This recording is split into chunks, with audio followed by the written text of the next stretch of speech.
அஸ்ஸலாமு அலைக்கும் வரஹ்மத்துல்லாஹி வபரகாத்துஹு.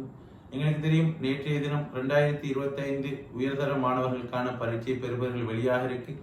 அதன் அடிப்படையில் சில மாணவர்கள் சிறந்த பெறுபவர்கள் எடுத்திருக்காங்க, இன்னும் சில மாணவர்கள் எவரேஜான ரிசல்ட் எடுத்திருக்காங்க, இன்னும் சில மாணவர்கள் குறைந்த ரிசல்ட் எடுத்திருக்காங்க. ரைட், இந்த சிறந்த பெறுபவர்னா என்ன? எல்லாரும் நினைக்கிறது ஏபி எடுத்தா தான் சிறந்த பெறுபவர்னு நினைக்கிறது.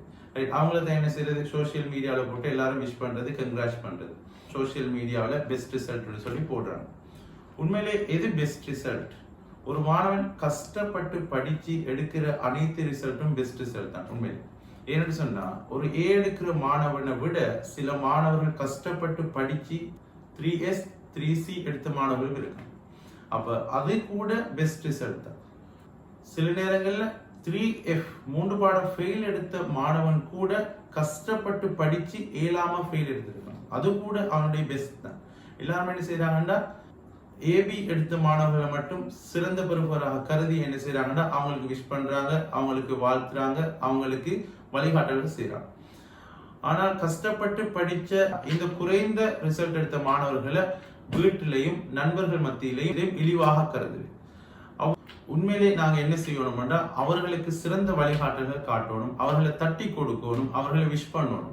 ஏன்னு சொன்னால், அட்வான்ஸ் லெவல் ஒரு பிள்ளையோட எதிர்காலத்தை தீர்மானிக்காது. உங்களுக்கு தெரியும், உங்களோட குழந்தை பிறந்தவுடன் அது ஆரோக்கியமாக இந்த சிக்கனம் இல்லாமல் பிறந்தவுடன் நீங்க எவ்வளவு புன்னகையோட எவ்வளவு பூரிப்போட இருந்திருப்பீங்கன்னு தெரியும். ஆகவே குழந்தை என்பது உங்களோட கிஃப்ட். அந்த பிள்ளையை நீங்க என்ன செய்யக்கூடாது, இழிவாக கருதக்கூடாது. இந்த குறைந்த ரிசல்ட் எடுத்ததால சம்டைம் அது அவருக்குரிய பெஸ்ட் ரிசல்ட்டாக எடுக்கும். எல்லாரும் என்ன செய்யறா, இப்போ ஒரு கஷ்டப்பட்ட குழந்தை ஒரு மெடிசின் ஒரு இன்ஜினியரிங் கிடைச்சா அவங்கள பாராட்டுறாங்க. அது மட்டுமல்ல, சில மாணவர்கள் குடும்ப சுமைகளை சுமந்து கொண்டு மிகவும் இக்கட்டான நிலைமையில படிச்சு 3C 3S எடுத்த மாணவர்கள் இருக்காங்க. அவர்களையும் நாங்கள் கட்டாயம் பாராட்டணும், அவர்களையும் தட்டி கொடுக்கணும், என்ற அவர்களுக்கும் சிறந்த எதிர்காலம் இருக்கு. ஆகவே பெற்றோர்களாகிய நாங்க என்ன செய்யணும் என்றால், குழந்தைகளை எப்போதும் தட்டி கொடுக்கக்கூடியவர்களாக இருக்கணும், யாரையும் இழிவாக கருதக்கூடாது. ஏனென்று சொன்னால், இப்ப ஓலவல்ல சிறந்த பெறுபவர் எடுக்கிற மாணவன் ஏலவல்ல சிறந்த பெறுபவர் எடுப்பான்னு சொல்லி எங்களுக்கு சொல்ல முடியாது. ஏலவல்ல சிறந்த பெறுபவர் எடுக்கிறது யூனிவர்சிட்டியில சிறந்த பெறுபவர் எடுக்கிறேன்னு சொல்ல முடியாது. யூனிவர்சிட்டியில எடுத்தா அவரோட ஃபியூச்சர் நல்ல பிரைட்டா இருக்குன்னு சொல்ல முடியாது. ஆகவே எதையும் எங்களுக்கு இப்போ தீர்மானிக்க முடியாது. அல்லாஹ்வினுடைய உதவி, மாணவர்களுடைய முயற்சி, எங்களுடைய வழிகாட்டலும் சேர்ந்து இன்ஷா அல்லாஹ் அனைத்து மாணவர்களுக்கும் சிறந்த எதிர்காலம் இருக்கு. ஆகவே மாணவர்களை எப்போதும் தட்டி கொடுத்து அவர்களை வழிகாட்டக்கூடிய பெற்றோர்களாக இருந்து முன்மாதிரியான ஒரு சமூகமாக நாம மாற வேண்டும் என்பதைத்தான் நான் சொல்ல வரேன்.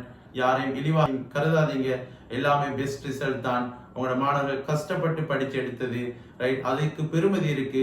அதை வச்சு சிறந்த எதிர்காலத்தை அமைக்கலாம். ஏனென்று சொன்னால், இப்ப நிறைய வாய்ப்புகள் இருக்கு. ஈஸியா என்ன செய்யலாம்டா, சிறந்த எதிர்காலத்தை அமைச்சுக் கொள்ளலாம். அதுக்கான வழிகாட்டல பிள்ளைகளுக்கு செய்யுங்க, யாரையும் இழிவாக கருதாதீங்க. ரைட், இந்த மெசேஜ் என்ன செய்யுங்க, எல்லாருக்கும் நீங்க பரப்புங்க. அஸ்ஸலாமு அலைக்கும் வரஹ்மத்துல்லாஹி வபரகாத்துஹு.